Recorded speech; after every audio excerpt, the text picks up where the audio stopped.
नंद रानी जी। इसके बाद एक सखी बोली, हम तो अपनी तुम्हें कैसे बात बताओ, मेरे माखन की बात नहीं थी, मेरा तो ताजा दूध था।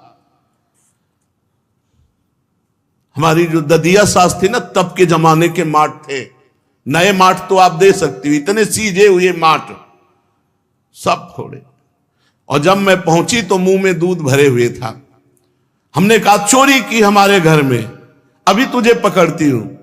तो ऐसे इशारा किया, तो मैं नजदीक गई तो पूरा दूध मुंह में मार दिया और भाग गया। पकड़ में ही नहीं आया। पूरा दूध जब आंखों में पड़ जाएगा तो पकड़ेगा कौन। उस दूध की फुटकार से मेरी आंखें भर गई, मेरी आंखों में कुछ दिखा नहीं, और इतने में कूदकर भाग गया। एक गोपी की वो हंसती हुई बोली, गोप सुंदरी यशोदा जी, तुम तो मुस्कुरा रही हो। परसों की बात है, नीलमणि मेरे घर पर गया, नवनीत भांड में हाथ डाला। तो हमने कहा, ए तू कौन है? तो बोले, बलराम का छोटा भाई हूं। फिर यहां क्यों आया है? इस पर उसने उत्तर दिया कि अपने घर में नहीं आएंगे तो और कहां आएंगे। मैं हंसकर बोली, तुझे भ्रम हो गया है, तेरा घर नहीं मेरा घर है, और नवनीत के मटके में हाथ डाले हुए है ये मुद्रा। गोपी क्षमा करियो, मैंने अपना घर समझ करके, तू क्षण भर के लिए चिंतन कर भला। मैं खेलने गया, भूख लगी, अब मैया का कौन इंतजार करे, इसलिए मैं पा रहा था। तेरा घर है, आगे से नहीं आऊंगा। ऐसे ऐसे रचता है, कस्तुम बाला बाला अनुजा किमरे मन मंदरा संकया। एक ब्रजवासिनी बोली, सब उपाय हार करके मैंने नवनीत अंधेरे कमरे में रखा कि ये ढूंढ ही ना पावे, पर दंग रह गई। इसको खुशबू से पता चल जाता है। और दूसरी बात, प्रकाश की जरूरत नहीं, इसकी इंद्र नीलमणि कांति शरीर की ऐसी है कि जहां आगे आगे जाता है प्रकाश होता चला जाता है। मणिगण महसा गणयति ना तमः, अंधकार क्या करेगा इसके आगे।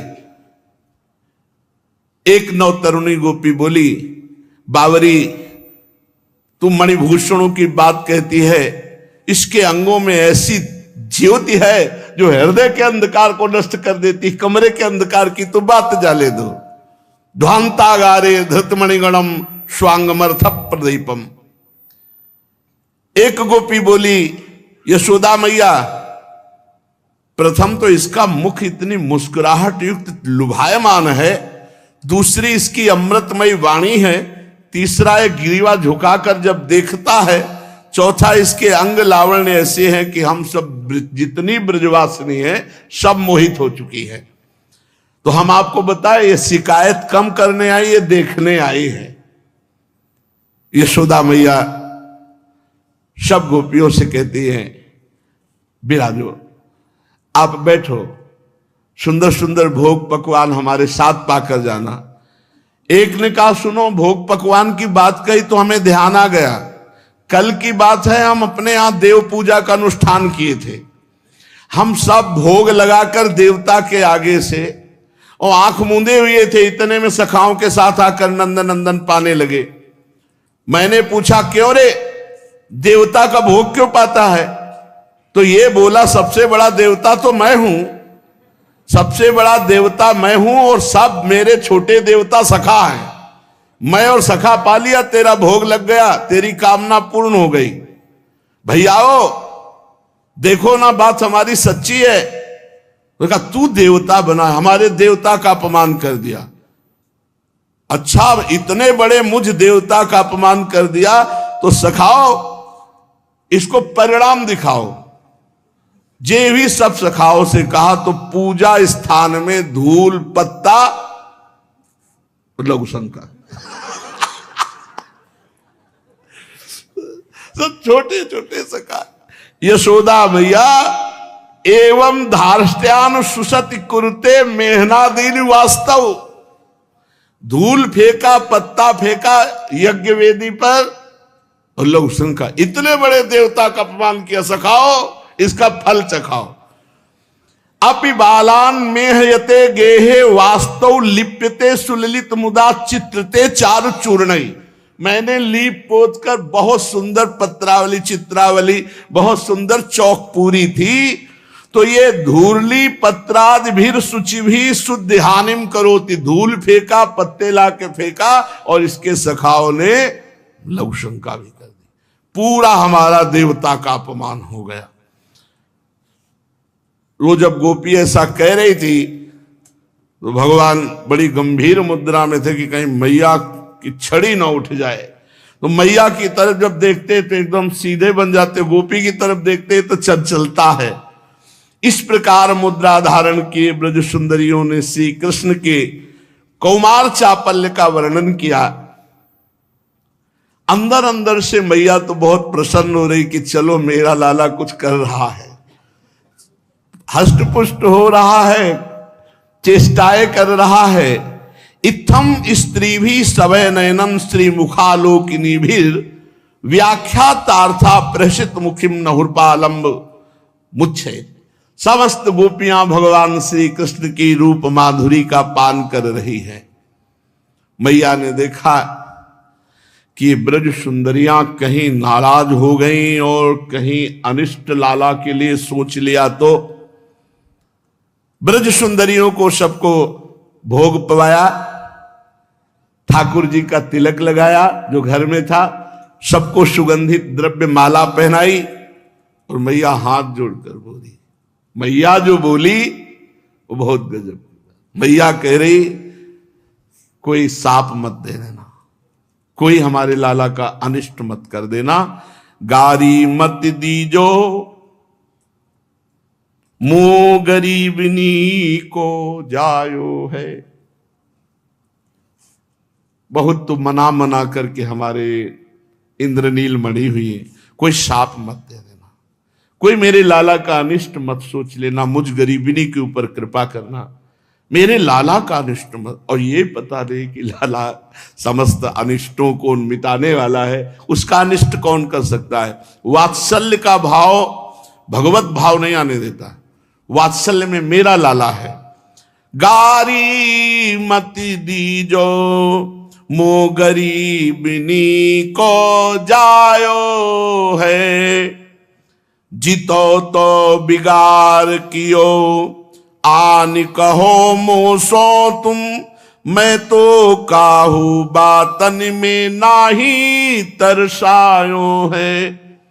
हे गोपियों, कोई अनिष्ट की बात मेरे लाला की लिए मत कह देना। तुम्हें जितना चाहिए, हमने कभी रोका नहीं, सब ले जाओ, तुम्हें जितना चाहिए ले जाओ, जितना जिसका नुकसान हुआ हो उससे दुगना ले जाओ। दध की मटुकिया ले ले आंगन में आनी धरी, तौली तौली लीजो भटू जे तो जाको भायो। जितनी इच्छा हो ले जाओ। सूरदास प्रभु प्यारे निमिष नहु जो न्यारे, कान जैसे पूत पूर्व पुण्य नीते पायो है। कन्हैया जैसा लाला तो बड़े भाग्य से हुआ है। यशोदा मैया समस्त ब्रज गोपियों को संतुष्ट करती हैं, सबसे प्रार्थना करती कभी कोई नुकसान कर दे तुरंत हमारे यहां से दुगना ले जाना, पर कभी अनिष्ट की बात मत करना। बड़ा आनंद मंगल चल रहा है। दूसरे वर्ष की वर्षगांठ मनाई जा रही है। प्रातःकालीन वेला पर आज भोर तम चुर के रोल, गोकुल में आनंद होत मंगल धुनि महाराने ढोल। सुंदर सुंदर ढोल बज रहे, मृदंग बीणा, लालजू के लिए वर्षोद्गांठ। अरे प्रभु है जहां है वहां तो अष्ट सिद्धियां निधियां सब डोल रही। उमगी ब्रज नारी सुभग कान बरस गांठी उमग चाहती बरस बरसनी। गावहि मंगल सुगान नीके सुर नीकी तान, आनंद अति हर्षन कंचन मणि जटित थार रोचन। दधि फूल डार मिलिबे को तरसन, प्रभु बरस गांठी जोरति वा छवि पेत्रन तोरति सुर अरस परसनी। ब्रज गोपियों की भीड़ आती है, प्रभु को रोचना करती है, वर्षगांठ का बड़ा उत्सव मनाया जाता है। विप्र पूजा, अतिथि अभ्यागत अर्चना, ये सब कुटुंब सहभोज यशोदा रानी नंद बाबा मिलकर के करते हैं। तब तक बैठा ले रहते लाला, खेलने नहीं जाना, आज वर्षगांठ है। दोपहर सबको भोजन पवाकर अब नीलमणि ने पूछा खेलने जाऊं? अभी तक तो भवन में मानो कैद कर रखा हो, इनको रोकना बड़ा कठिन था। यशोदा मैया जानती थी कि लाला बहुत चंचल है, भाग जाएगा, इसलिए पूरी दासियों की फौज इकट्ठा थी, जाने न पावे, आज इसकी वर्षगांठ है। मैया दुलार करते, तुम्हें एक मोर दूंगी, मथुरा से मंगाऊंगी, स्वर्ण निर्मित रत्न जटित मयूर खेलने के लिए दूंगी, तू उसे नचाना, फिर एक तुझे गोवत्स दूंगी, वो भी स्वर्ण जटित, तू चुपचाप पहले यही खेल, आज तेरी वर्षगांठ है। इस प्रकार प्रलोभन देकर तो नीलमणि को रोका गया था। अब समझना जरा, 2 वर्ष के बालक की चोरी, सच्चिदानंद भगवान 2 वर्ष में समस्त ब्रजमंडल की ब्रज गोपियों को महासुख प्रदान कर रहे हैं, ये कोई चोरी है? 2 वर्ष के बालक को क्या ज्ञान हो? भगवान ने 2 वर्ष की अवस्था में माखन चोरी लीला की। अब भगवान श्री कृष्णचंद्र जी देखा कि पहरेदार कमजोर पड़ गए, दोपहर का भोज हो गया, तो तोरण को फांदते हुए द्वार के समीप से गोप सखा जो प्रतीक्षा कर रहे थे, वो भागे भगवान और उनके साथ खेलने लगे। कहां गया नंद नंदन? यशोदा मैया व्याकुल होकर के, अरे देखो कोई उत्पात न कर दे, आज वर्षगांठ है, कहीं कुछ ऐसा अतिशय प्रीति में संदेह होता है। श्री कृष्णचंद्र जी समस्त लीलाओं के आचार्य हैं, तो एक ग्वालिन के घर गए। किस ग्वालिन के घर गए? वर्षगांठ में सब उत्सव में आए हुए थे। एक नौवधू थी, उसको एक घर में कह दिया था तू घर में रहेगी, तू नहीं जाएगी। अब वो नौवधू थी, अभी नई नई आई थी, तो रो रही थी कि नंद नंदन, आज तक हमने भरनेत्र नहीं देखा, तुम कैसे हो? आज अवसर लगा था कि वर्षगांठ में हम आज तुम्हें देखेंगे, लेकिन घर के सब लोग चले गए और हमको घर में छोड़ गए। वो अंदर बैठी थी, आप फांदते हुए कूदते हुए सखाओं के साथ उसी गोपी के घर गए। बड़े करुणा निधान है। घर में प्रवेश किया और कहा, एरी कहां है? ये था माम प्रपद्यन्ते तास्तते भजाम्य हम। वो श्री कृष्ण का चिंतन करके रो रही थी कि आज भर नेत्र देखने का वर्षगांठ में अवसर मिलता, परिवार वालों ने मुझे ही घर में छोड़ दिया और सब चले गए। एरी सुन तो, ये आवाज अमृत, जे ही मुड़ी श्री चरणों में नूपुर, छोटी सी धोती, ऊपर बगलबंदी, हारों से छाती भरी हुई है, क्योंकि वर्षगांठ का उत्सव, मोर मुकुट, फेट पे बंसी, तिरछी चितौन। हो, जिनका चिंतन कर रहे वो स्वयं घर पधारे। देख करके वो कितने आनंद में, सोचो कितने आनंद में होगी जिसका चिंतन कर रहे हैं मिलन के लिए, वही स्वयं। देखो भगवान कैसे अपने भक्तों को सुख प्रदान करते हैं। समस्त सखा दरवाजे पे कमर में हाथ रखे, ग्रीवा टेढ़ी के, ललित त्रिभंगी उसकी तरफ निहाल कर दे, जैसे घायल पर और वार कर दे। अपने घर में अपने मन चाहे नवनीरत कांति श्री कृष्ण को, वो सोच रही मैं सपना देख रही हूं या सत्य है। गोप सुंदरी निर्णय नहीं कर पा रही कि जागृत अवस्था है या स्वप्नावस्था है। मैं कहीं सोच रही थी, वही सोच तो मेरी नहीं है। इतने में श्री कृष्णचंद्र जी बोल, क्यों री सब घर आए, तू मेरे घर नहीं आई वर्षगांठ में? अब ग्वालिनी को विश्वास हो गया कि स्वप्न नहीं, ये मैं साक्षात देख रही हूं। फिर हंसकर बोले, सुना नहीं रही? तो उसके आंखों से अश्रु प्रवाह हो रहा है और कहा कि घर वालों ने जाने नहीं दिया, सब घर वाले वहां, मैं यहां घर की रखवाली के लिए रखी गई हूं। श्री कृष्णचंद्र जी नजदीक गए और उसका हाथ पकड़ लिया। अभी तो दूसरे वर्ष की गांठ है, वर्षगांठ का उत्सव, हाथ पकड़। फिर तो उसके हृदय में जो आनंद स्पर्श का, भगवत स्पर्श का, और कहने लगे, पता नहीं तो आज कितना बड़ा उत्सव मेरा मैया ने मनाया। बार बार री, तू मुझे कुछ देना, मेरा वर्षगांठ का उत्सव। वो तो बेशुद्ध खड़ी, अरे विलंब हो रहा है। वो कुछ उत्तर नहीं दे रही, ये हंस रहे। अब उसने धीरे से इनका हाथ पकड़ लिया, श्याम सुंदर का, कहा छोड़, अच्छा कुछ नहीं दे सकती तो मुझे खेलने जाने दे। गोप सुंदरी कस के पकड़ लिया श्याम सुंदर को, और शायद वो हृदय से लगाना चाहती थी, पर ये चतुर शिरोमणि एक हाथ से ऐसे हाथ किया और उसके वक्षा स्थल का मोती का हार पकड़ा और तोड़ लिया। वक्षा स्थल पर जो मोतियों का हार, उसे तोड़ दिया। वो सब मोती भूमि पर बिखर गए। गोप सुंदरी को चेतना आई तो वो मोतियों का हार संभालने को दो, श्री कृष्ण का हाथ छूटा और गोप सुंदरी ने मोती के 2-4 दाने चुनकर अपने अंचल पर रख पाए थे। देखा श्री कृष्ण भाग गए। वो सोच रही थी कि मोतियों के चक्कर में मणि छोड़ दी, कहां कितना अपार सुख प्राप्त हो रहा था। अब वो विचार किया कि अगर ये बात मैं छुपाई तो ठीक नहीं रहेगी। मेरी मोतियों का हार तोड़ा तो मुझे भी अवसर मिल जाएगा अब जाने का नंद भवन में, मैं कहूंगी कि शिकायत लेके आई थी। अब वो गोप वनिता जो वर्षगांठ के उत्सव से निकल रही थी, ये वहां पहुंची और वहां जाकर के यशोदा मैया से कहा, मैया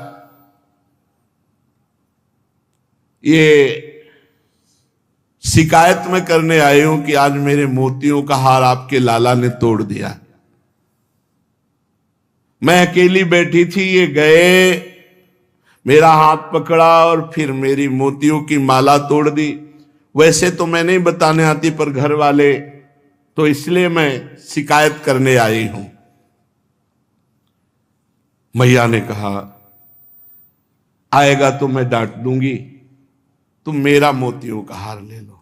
और उतारा और अपने वो तो निहाल हो गई, कहां वो दो लरी का मोती और कहां यशोदा मैया के मोतियों का हार। वो तो रोम रोम पुलकित हो उठी और चली गई। मैया आई, जब लाला आया, क्यों रे तू उसके मोतियों का हार तोड़ा? मुझे अपना मोतियों का हार देकर उसे शांत करना पड़ा। लालजू ने कहा, तो फिर मोतियों की खेती करूं तुम्हारे हार के लिए? मैया ने कहा, हां तू तो खेती करेगा ही, मैं खेती करके दिखाऊंगा। छोटे से लाला, एक दिन मोती बेचने वाला व्यापारी मोती ले ले मोती, लालजू दौड़ पड़े। उसने पेटी रखी, देखा भवन, अरे तो बहुत बड़े घराने का है लाला। तो उनका मोती दिखा, मोती लूंगे। बाबा ने देखा, नजदीक, क्या है? बाबा मैं मोती लूंगा, मोती की खेती करूंगा। अरे मोती की कहीं कोई खेती होती है? बाबा मैं मोती लूंगा।